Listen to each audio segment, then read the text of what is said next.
right 2011 all syllabus එකේ සංකීර්ණ සංඛ්‍යා ගැටලුව. ඒකේ A සහ B කියලා කොටස් දෙකක් තියෙනවා. ඒ කොටස වලින් බලමු. අපිට කියන මෙහෙම z කියන්නේ cos θ ධන i sin θ ලු සංකීර්ණ සංඛ්‍යාව. මේකේ θ මෙහෙමලු. මුලින් කියනවා එක ඍණ z හි විශාලත්වයෙන් මේක පෙන්වන්න. ඊට පස්සේ කියනවා එක ධන z බෙදීම එක ඍණ z කියන සංකීර්ණ සංඛ්‍යාවේ අතාත්වික සහ තාත්වික කොටස් ගන්න. ඊට පස්සේ කියනවා සුදුසු පරිදි ඒව පාවිච්චි කරලා මෙන්න මේ කියන සංකීර්ණ සංඛ්‍යාව සංකීර්ණ සංඛ්‍යාවක් නෙවෙයි අතරම සංකීර්ණ සංඛ්‍යාව කියලා කිව්වට අපි මේ සංඛ්‍යාව තාත්වික ඍණ 4 කට වඩා කුඩා හෝ සමාන අගයක් බව පෙන්වන්න කියලා කියනවා. මේක ලිව්වට මෙහෙම ඔක සංකීර්ණ සංඛ්‍යාවක් නෙවෙයි ඍණ 4 කට වඩා කුඩා හෝ සමාන තාත්වික අගයක් කියලා පෙන්වන්න කියලා අවසානයේ කියනවා. රයිට්. එතනටම අවසානයේ දැන් බලමු මුලින් මෙයා සාධනය කරන්නේ කොහොමද? මෙන්න මේ සංකීර්ණ සංඛ්‍යාවේ අතාත්වික සහ තාත්වික පාඩ හොයන්නේ කොහොමද කියලා මුලින් බලමු අපි. හරි. z කියන්නේ මෙයා. එහෙනම් එක ඍණ z කියන්නේ කොහොමද? එක ඍණ cos θ ධන i sin θ. ତොර මේක සරල කරත් වෙන මෙන්න එක ඍණ cos θ ඍණ i sin θ කියලා එක ඍණ z කියන සංකීර්ණ සංඛ්‍යාව තාත්වික සහ අතාත්වික පාඩ වෙන් කරලා ලිව්වා. එහෙනම් අපිට ලියන්න පුළුවන් දැන් එක ඍණ z හි size එක කියන්නේ කවුද? වර්ගමූල තුල මෙම සංඛ්‍යා වර්ගය දන මෙන්න මෙම සංඛ්‍යා වර්ගය එකතු කළ වර්ගමූල ලෙස.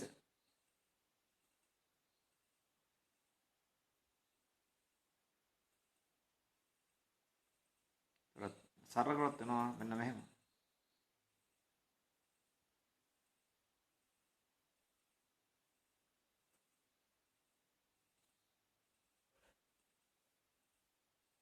එතකොට cos වර්ග ධන sin වර්ග එකයි. ඔයගොල්ලෝ දන්නවා ඒක?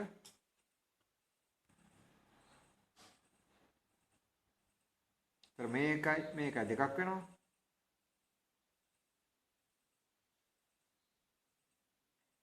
දෙක පිටාරා මේ වරහණක් දාලා මෙතන මෙහෙම ලියන්න පුළුවන්. දැන් ඔයගලන්ට මතක් වෙනවනේ ත්‍රිකෝණමිතිය. එක ඍණ cos θ කියන්නේ කවුද? ඇයි අපි හදන්න ඕනේ sin භාග කෝණය. එහෙනම් මේක මෙහෙම තියන් හරියන්නේ නැහැ. මේකට දාන්න පුළුවන් කවුද? දෙවරක් sin වර්ග θ බෙදීම 2 කියලා. ඒතර වරහණ තුල ඉන්නේ මෙන්න මෙහෙම. මේ දෙක ගුණන 4ක් sin වර්ග θ බෙදීම 2 වර්ගමූල පිටතර වශයෙන් එනවා 2ක් sin θ බෙදීම 2 කියලා. විශාලත්වය සලකන නිසා මෙම සංකීර්ණ සංඛ්‍යාවේ ඍණ අවස්ථාව සලකන්නේ නැහැ. එහෙනම් මෙයා සාධනය වුණා. එයා හරි.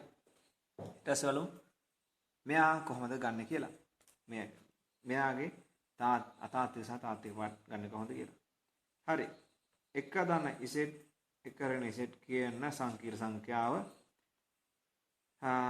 අපි බලමු මේක සුළු කරලා ලියා ගන්න මෙන්න මේ ආකාරයට. එතකොට x0 ධන y0 ආකාර ලියා ගත්තොත් තමයි අපිට පේන්නේ මොකද්ද මේකේ තාත්වික පාඩ එක මොකද්ද මේක අතාත්වික පාඩ එක හරියට.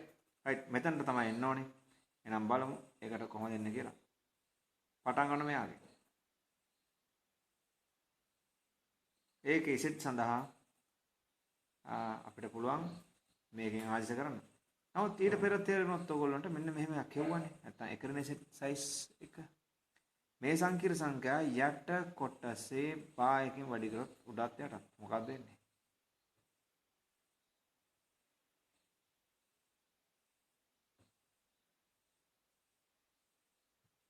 ඔයගොල්ලන්ට තේරෙන්නේ නැති. එතකොට මේ යටින් එන්නේ කවුද? එක ඍණ z size වර්ගය කියලා. දැක්ක? ඉස්සෙල්ලා හොයාගත්ත එක ඍණ z සඳහා මෙයා කියලා. අන්න එයා වර්ග කරලා මෙතන දාගන්න පුළුවන්. උඩ සරල කරොත් මොකක්ද වෙන්නේ? මේ කියන්නේ එක ඍණ z වා නිසා. එහෙනම් මෙයාව මම ගුණ කරලා ලිව්වොත් වෙනවා.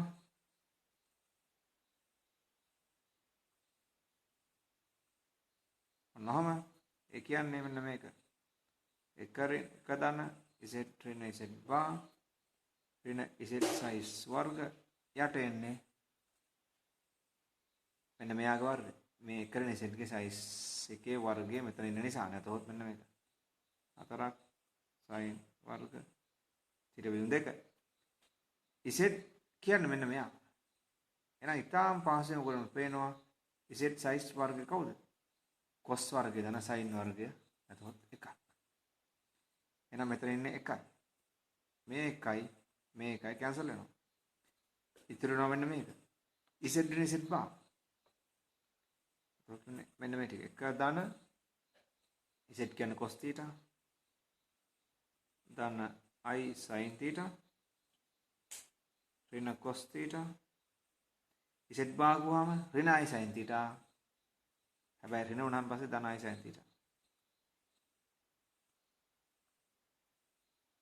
මෙයා ඍණ එක වශයෙන් ඉන්නවා.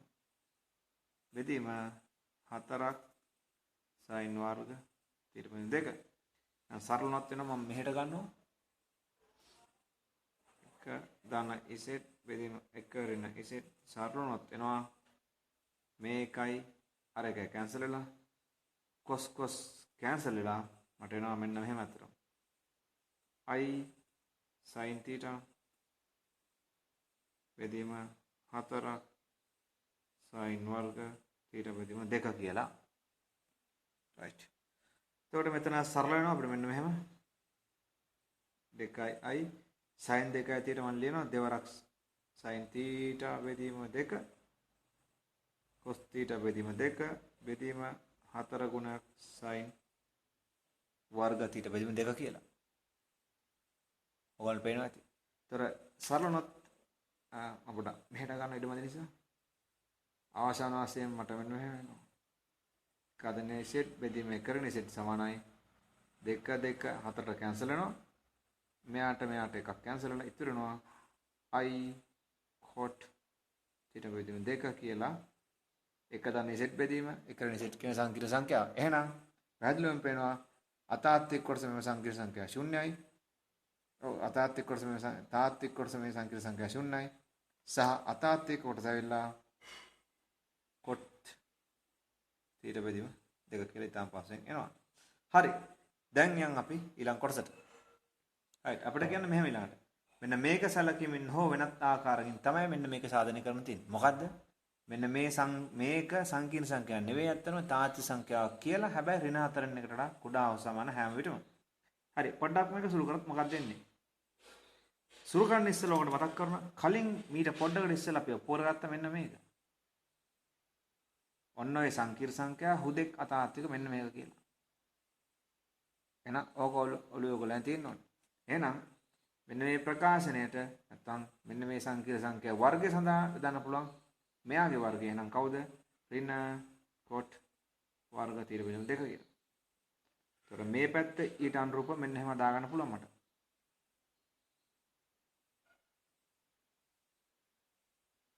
මම මේක හෙල්ලුවේ නැහැ. ඇයි ඒ? ලාමනේ පොඩක් ඉස්සලා පටලැවිලක් කළා. පොඩක් වැරදි අතරම කලින් තීච්ච එකනේ මෙන්න මේක තමයි අපිට ඔප්පු කරන්න කියලා තියෙන්නේ. මට පොඩක් පටලැවුණා. මෙන්න මේක ඔප්පු කරන්න තියෙන නිසා නැතහොත් මම කිව්ව වැරදි අතන ඉස්සලා මෙන්න මේක තමයි ඔප්පු කරන්න තියෙන අසමානතාව. මෙන්න මේක සංකීර්ණ සංඛ්‍යාවනේ තාත්වික සංඛ්‍යාවක්. හැබැයි ඍණ 4න් එකට වඩා කුඩා හෝ සමාන. මම පටන් ගන්න කියන්නේ මෙතනින්. එහෙනම් එයා පටන් ගන්නවා.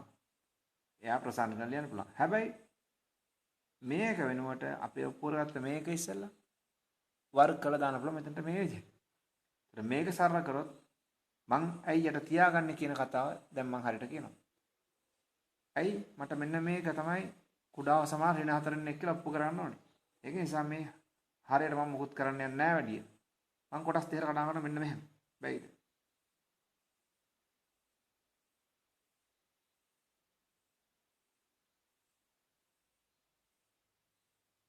දැක්කයි.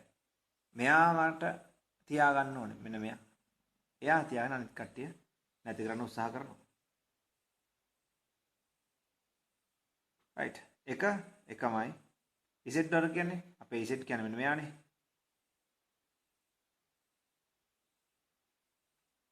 වර්ගය cos බෙදීම 1 ඍණ i z කියන්නේ මේක. වර්ගය ධන දෙගුණයක් z බෙදීම 1 ඍණ z කියන එක්කෙනාගේ වර්ගය කියලා ගන්නවා. දැන් ඉතින් මේක සරල කරගන්න. තර මෙතන සරල කරොත් එනවා මම කෙටියෙන් ලිව්වොත් 1 ධන cos වර්ග θ ඍණ sin වර්ග θ ධන 2 cos θ sin θ i ඉදිරියෙන් ඉන්නවා. බෙදීම යට සංකීර්ණ සංඛ්‍යා අසුළු කරොත් මෙන්න මේ අතාත්තික පාඩයක් මේ අතාත්තික පාඩයක් කියලා මෙන්න මෙහෙම එනවා.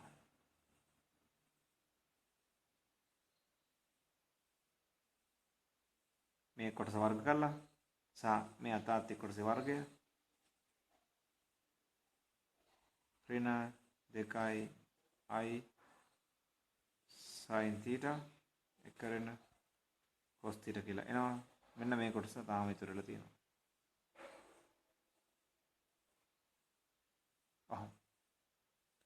හරි. දැන් තව ටිකක් සුළු කරමු මේ කොටස. මේකයි මේ ඍණ sin වර්ගය cos වර්ග කියලා ලියන්න පුළුවන්. ඒ cos වර්ගය මේ cos වර්ගය. ඒතර දෙකක් cos වර්ග කියලා ලියන්න පුළුවන්.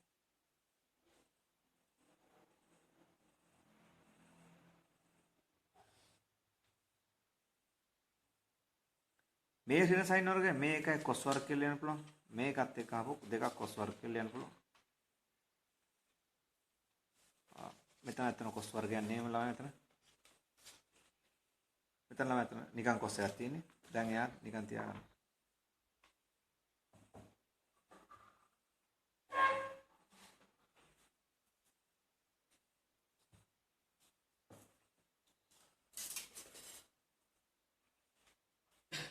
හරි. ඊට පස්සේ ඔයගොල්ලන්ට තේරෙනවා මේ හරේත් ලවෙත් මෙයා ඔක්කොම හොසිනවා. සහ මෙන්න මේ cos එක ලවෙන් පිටර ගත්තොත්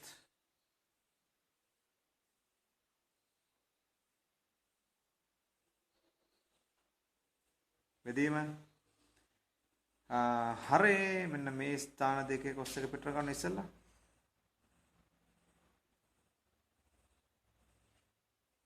ඊට පස්සේ මේ ටික හැම තියාගන්න.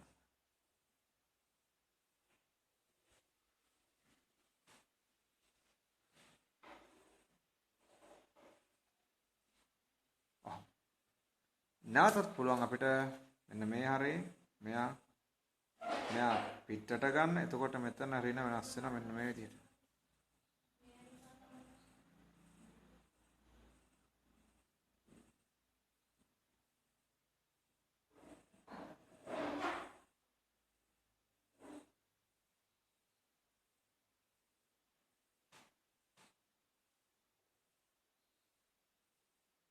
ඔන්න සරල. දැන් ඔයාලා තේරෙන ඉතාම පස්සේ මෙයාට මෙයා අහෝසි වෙලා ඉතුරු වෙනවා මෙන්න මෙයා.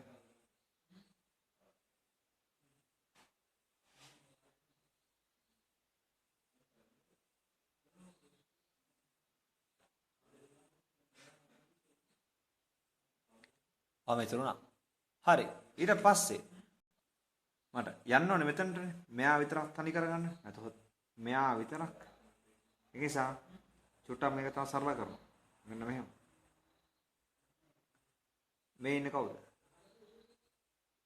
cos θ බෙදීම cos θ ඍණ කියන්නේ අපිට ලියතයි ඍණ දෙවරක් sin වර්ග θ බෙදීම දෙක කියලා. ළමයි තා පොඩ්ඩක් අඩුපාඩුවක් කරනවා. මෙතන වර්ගයක් තියෙන හැරිලා. දැන් හරි.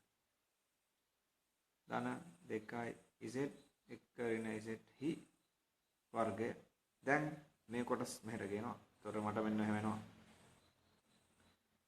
සහ ඒත් එක්කම මෙන්න මේකත් ලියන්න මෙන්න එහෙම. දැන් තේරෙන හැම ලියාගත්තොත් හොඳයි කියලා. දැන් ත්‍රිකෝණමිති ගණක් වගේ අතර මේ සංකීර්ණ සංඛ්‍යා නෙවෙයි හරි. මේක මෙහෙට ගෙනාවා. පොදු හරය ගත්තා 2 sin. ඒතකොට මෙන්න එහෙම වෙනවා ඔයගලන්ට.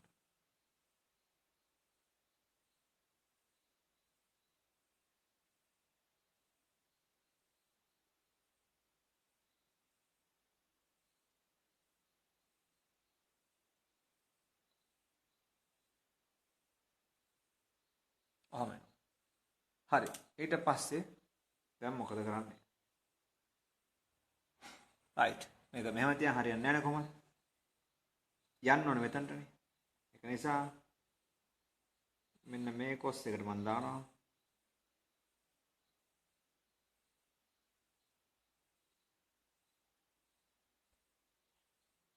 දෙවරක් cos වර්ග θ බෙදීම 2 ඍණ 1 කියලා මේ cos తీරට දානවා මෙහෙම. ඒත් එක්කලා මේ දෙක මෙතනට ගෙනවා. එතකොට 4 ගුණයක් sin වර්ග θ බෙදීම 2 සමාන z බෙදීම 1 ඍණ z හි වර්ගය. මෙයා කැන්සල් වෙලා ඉතුරු වෙන මෙන්න මේ කවුද? ඍණ 4න් පංගුව cos වර්ග θ බෙදීම 2 සමානයි z 1 ඍණ z හි වර්ගය කියලා. දැක්කයි. මූලික ප්‍රශ්නයක් මෙයා තාත්විකද කියලා ඔප්පු කරගන්න එක සම්පූර්ණම ඔව් දැන් ඔප්පු වුණා දැක්කද? මේ සංකීර්ණ සංඛ්‍යාව සංකීර්ණ නැහැ තාත්විකයක්. සහ ඒකයගේ ඍණ 1 cos වර්ග θ බෙදීම 2. මම කරේ මෙයා කැන්සල් කළා. ඉතුරු ඍණ 1ට උඩට ගෙනිච්ච මෙයා. ඔයගොල්ලෝ දන්නවා cos එකගේ හැමතිස්සෙම cos වර්ග නෙවෙයි cos එකගේ cos θ කියනගේ හැමතිස්සෙම එක්ක එකට වැඩි එක්ක ඍණ 1කට අඩුයි. sin වල අනිත් පැත්ත නිසා. නැතහොත් cos θ බෙදීම 2 ගත්තොත් ඒකේ වර්ගය ගත්තොත් හැමතිස්සෙම විශාලව සමාන 1. අන්න ඒක නිසා මෙන්න මෙයාගේ වර්ගජය විශාලව සමාන 1 නිසා ඍණ 4 එක වැඩි වෙනවා ධන විශාල සංඛ්‍යාවකින්. නැතහොත් සෑම විටම මෙන්න මෙයාගේ කුඩා හෝ සමාන වෙන්න ඕනේ අනිවාර්යෙන් ඍණ 4 එකට වඩා. මෙතන එන්න පුළුවන් වර්ගජයට අවමගේ 1. ඒතොර ඍණ 4 එක ඊට වඩා වැඩි එකක් සෑම විටම උදාහරණයක් 10 આવොත්. ඒතොර ඍණ විශාල ගන්න. අන්න ඒක නිසා මෙයා අවශ්‍ය කුඩාව සමාන 4 එක වෙන්න ඕනේ කියලා සාධනය වුණා. නැතොත් මෙයා සාධනය වුණා. ඒ කොටස අවසානය. දැන් යන් අපි B කොටසට. right. C කොටසේ B කොටසේ මුලින්ම තියෙනවා මෙන්න මෙහෙම. සම්බන්ධයක් දීලා තියෙනවා මෙන්න මේ වගේ. z සහ z නෝට් කියන සංකීර්ණ සංඛ්‍යා දෙකක්. මේ සම්බන්ධය නම් පමණක් මෙන්න මේක බව පෙන්වන්න කියලා. ඒක තේරුම ඉතින් මේක if and only වශයෙන් ගන්නත් පුළුවන් නම්. නමුත් අපිට මේක නම් පමණක් තියෙන්නේ. එහෙනම් මෙන්න මේක පාවිච්චි කරලා මේක පෙන්වීමක් ප්‍රමාණවත්. ඔයගොල්ලන්ට තේරෙයි. ඔයගොල්ලෝ try කරලා වෙනස් විදිහකට මේක ඔප්පු ගන්න තියෙන පහසු ක්‍රමයක් වශයෙන් මේක සලකන්න පුළුවන්. සලකන සාධාරණ වශයෙන් z සමාන x ධන iy z not සමාන x not ධන iy not කියලා මේක x not y not xy කියන තාත්විකයන් කියලා හිතලා මේවා ආදේශ කරලා මේකට මේ ප්‍රකාශනයට ඊට අනුරූප මෙයාගේ ප්‍රකාශනය ගොඩනගා ගන්න හදනවා. නැතහොත් මෙන්න මේක ඔප්පු කරත් එකයි ඒගොල්ලෝ මෙන්න මේක ඔප්පු කරත් එකයි. කවුද? z කියන්නේ මේ විදිහට ගත්තොත් x ධන iy x z not කියන්නේ x not ධන iy not නිසා z ඍණ z not ही size එක වර්ගය සමාන 2 කියන කතාව ඔප්පු කරත් එකයි මෙන්න මේක ඔප්පු කරත් එකයි. x ඍණ x not වර්ග ධන y ඍණ y not වර්ගය සමානයි 2 කියලා ඔප්පු කරත් එකයි. මේ තියෙන්නේ කවුද? z ඍණ z not කියන සංකීර්ණ සංඛ්‍යා විශාලත්වයේ වර්ගය. මේ තියෙනෙත් එකම තමයි. z ඍණ z not x ඍණ x not y ඍණ y not වශයෙන් තමයි අපිට එන්නේ ඒක. එතකොට මෙන්න z ඍණ z not එන්නේ x ඍණ x not ධන i y ඍණ y not කියලා. එහෙනම් ඒ සංඛ්‍යාවේ විශාලත්වයේ වර්ගය මෙන්න මෙයා. එහෙනම් මේක ඔප්පු කරත් එකයි ඔයගොල්ලෝ. එතකොට මේක ඔප්පු කරත් එකයි මෙන්න මේක ඔප්පු කරත් එකයි. එහෙනම් මගේ අරමුණ මෙතනට යන්න z සඳහා මේක සහ z not සඳහා මේක මේ විශාල ප්‍රකාශන අවශ්‍ය කරලා. right බලමු එහෙනම්. මම පටන් ගන්නවා ඒකෙන්. right මම මේක දැන් තොරතුරු ආශ කරනවා. z කියන්නේ x ධන iy ඍණ r z not කියන්නේ x not size එකේ වර්ගය ධන im z not කියන්නේ y not වර්ගය ඍණ 1 සමාන භාගයක් z ඍණ z not බා සංකීර්ණ සංඛ්‍යාව කියන්නේ මෙන්න මෙයා.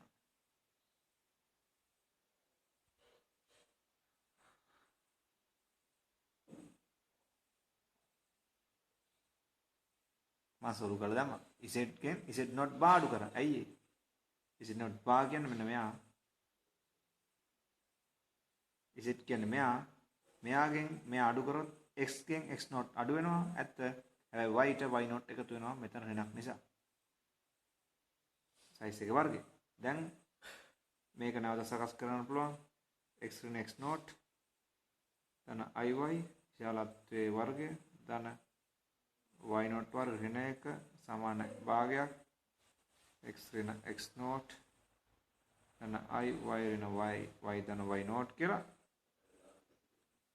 तोर මේක තා සරල කරන්න පුළුවන්. මේ සංකීර්ණ සංඛ්‍යා විශාලත්වය සහ මේ සංකීර්ණ සංඛ්‍යා විශාලත්වය සලකලා එතකොට මෙහෙම එනවා.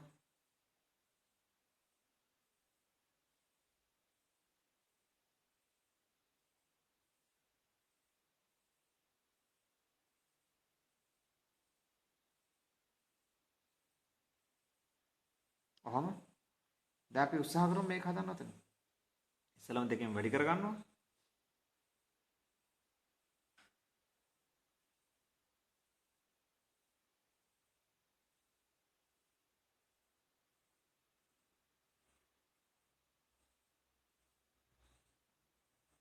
right එතකොට තාම පාසෙන් තේරෙනවා මෙන්න මේවා නම් හැදෙනවා කියලා. මෙයාගෙන් මේ දෙන්නගෙන් එකක් කැන්සල් වෙලා.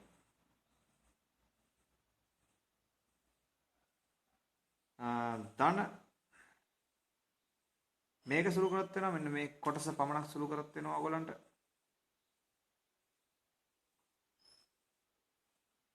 කොහොම? එතකොට තේරෙනවා මෙන්න මේ පැත්තේ ඉන්න 2y වර්ග සහ 2y not වර්ගෙන් මේ කෙනෙක් සහ මේ කෙනෙක් කැන්සල් වෙලා sorry මෙතන ධන ළමයි තියෙන්නේ. කැන්සල් වෙලා මේ කොටස මෙහෙට ගිහිල්ලා මෙන්න මේක හදා ගන්න පුළුවන් කියලා ඔයගොල්ලන්ට චුට්ටක් බැලුවොත් තේරෙනවා. ඒත් එක්කලම මම දෙක අනිත් පැත්තට යනවා. මෙයාගෙන් අඩු වුණා. මෙයාගෙන් අඩු වුණා. y වර්ගයක් y not වර්ගයක් ආවා. මේ ධන 2y මෙහෙට ආවම පස්සේ 2y y not ඍණ 2y y not වෙනවා. ඒක සියල්ල වර්ග කරලා ඔහම ලියතයි. ඉතුරු වෙන මේ ඍණ දෙක අනිත් පැත්තට ගෙනිච්චා. දැක්කා. මෙයා. ඒ කියන්නේ මෙයා. ඒ කියන්නේ මෙයා. සාධනය හමාරා. එහෙනම් මේ ඉන්නේ කවුද? z ඍණ z not විශාලත්වයේ වර්ගය සමාන 2. එහෙනම් අපි ඔප්පු කරලා දැන් මේක තෘප්ත කරනොත් මේක වෙනවා කියලා. හරි. බලමු අපි ඊට පස්සේ ඊළඟට අහන්නේ මොකද්ද කියලා. right. දැන් අපි අහන්න පස්සේ මේක ඔප්පු කරා අපි ඒක පාවිච්චි කරලා තමයි මේ ගාන දීලා තියෙන ඔයගොල්ලන්ට තේරෙන්න ඕන. මෙන්න මේකේ සපුරාලන පතේ අහනවා. සරල දෙයක්. මෙතනදී ඔප්පු කරේ මොකද්ද ඔයගොල්ලෝ? z සහ z not කියන සංකීර්ණ සංඛ්‍යා දෙකෙන් මේ වගේ සම්බන්ධයක් තෘප්ත කරොත් එයාලා දෙන්න අතර සම්බන්ධය මේක තියෙනවා. මෙතන තියෙන්නේ මොකද්ද? z not කේන්ද්‍රය වෙච්ච අරය මූල දෙකක් වෙච්ච වෘත්තයේ පරිධිය පතයක් තමයි z කියන නිරූපණය වෙන්නේ. නැතත් කිව්වොත් මේක තේරෙන බලපු ගාම මොකක්ද පේනවා? z not කේන්ද්‍රය අරය මූල දෙකක් වූ වෘත්තයේ පරිධිය මත තමයි z පිහිටන්නේ. z සහ z not මේ වුණොත් මේ වගේ වුණොත් එහෙනම් මෙන්න මේ සම්බන්ධය පාවිච්චි කරලා මේ වගේ එකක් ගොඩනගුවොත් ඒකෙන් අපිට පතයක් ගන්න පුළුවන් කියලා ඔයගොල්ලන්ට තේරෙනවා. බලමු කවුද z කවුද z not කියලා. එහෙනම් ඔයගොල්ලන්ට තේරෙනවා මෙන්න මේ පැත්ත මෙන්න මේ පැත්තට මැච් කරමු. මේක z not නෑ පැහැදිලිවම තියෙනවනේ. හරි. මෙතන නිකන් මේ වගේ ලයින් එකක් මේ වගේ ස්වරූපයක් තියෙනවා. බලමු try එකක් දීලා මොකෝ වෙන්නේ කියලා. බැරුණොත් අපි වෙනින් පැත්තක් බලමු.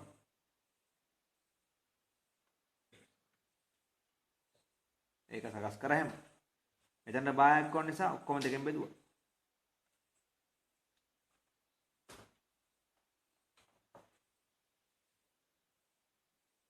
ඔහම එකක් මෙයාට මෙයා මැච් වෙනවා. මෙයාට මෙයා මැච් වෙනවා. නැත්තේ අර වෙන එකයි ඉමේජනරි පාර්ට් Z not වර්ගය. හදමු බලන්න මේක පුළුවන්ද කියලා බලමු.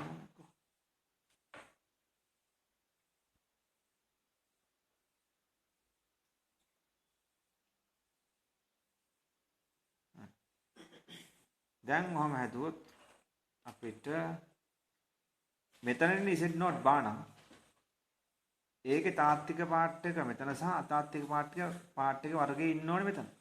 Z not බා මෙතන කියලා. එයාගේ රියල් පාර්ට් එක මෙතන. එයාගේ ඉමේජනරි පාර්ට් එක වර්ගය මෙතන. බලමු. Z not මෙයා නම්.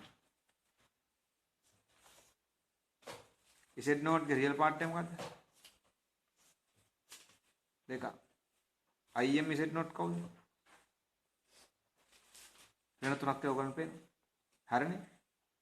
දැන් මේ ඉන්නේ කවුද? 9. නැත්තම් IM Z node ගේ වර්ගය. මේ ඉන්නේ කවුද? RZ node. ඔයගොල්ලෝ ඊට පස්සේ පේනවා. දැක්කද? මේ ප්‍රකාශනය මෙහෙම ගියන් පස්සේ සුළු කළා මෙන්න මෙයා ආවා. එයා මැච් වෙන මේ સિદ્ધාන්තෙත් එක්ක. එහෙනම් මෙතන හංගලෙන්න ඉසෙට් ගැලපුවොත් මෙන්න මෙයත් එක්ක ඔයගලන්ට තේරෙනවා මෙන්න හැමයක් එනවා කියලා. මොකක්ද වෙන්නේ? මෙතන ඉන්න පතේ ඇවිල්ලා මෙන්න මේ වගේ ඉසෙට් ඍණ ඉසෙට් නෝට් වශයෙන් ක්‍රියා කරන මෙයා ඔන්න ඕක තුක්කන මේ හංගල් ඉසෙට් ගෙන් මේ સિદ્ધාන්තය අනුව මෙයා මැච් කරා මේකට එනවා ඉසෙට් ඔන්න මේකක් කියලා. එහෙනම් මේකෙන් කියනවා ඊටාම් පාසෙන් මොකද්ද? ඉසෙට් ඩිපතේ කියන්නේ මොකද්ද? තාත්වික අක්ෂය දෙකක් සහ අතාත්වික අක්ෂය දෙන තුනක කේන්ද්‍රයේ පිහිටි අරය මූල දෙයක් වෙච්ච වෘතේ දැන් අපිට ඒක ඇඳලා පෙන්වන්න පුළුවන්. අහනවා ඇඳලා පෙන්වන්න කියලා. මෙන්න ඔයගොල්ලන්ගේ අතාත්වික අක්ෂය මෙන්න ඔයගොල්ලන්ගේ තාත්වික අක්ෂය තාත්වික අක්ෂයෙන් දෙකයි අතාත්වික අක්ෂයෙන් තුනක් ඍණ කේන්ද්‍රය එතන තියෙනවා සහ අරය මූල දෙකක් බැවින් අපිට සිද්ධ වෙනවා මේ අක්ෂ දෙකම ඡේදනය කරන්නේ නැතුව එයා අඳින්න මෙන්න මේ වගේ.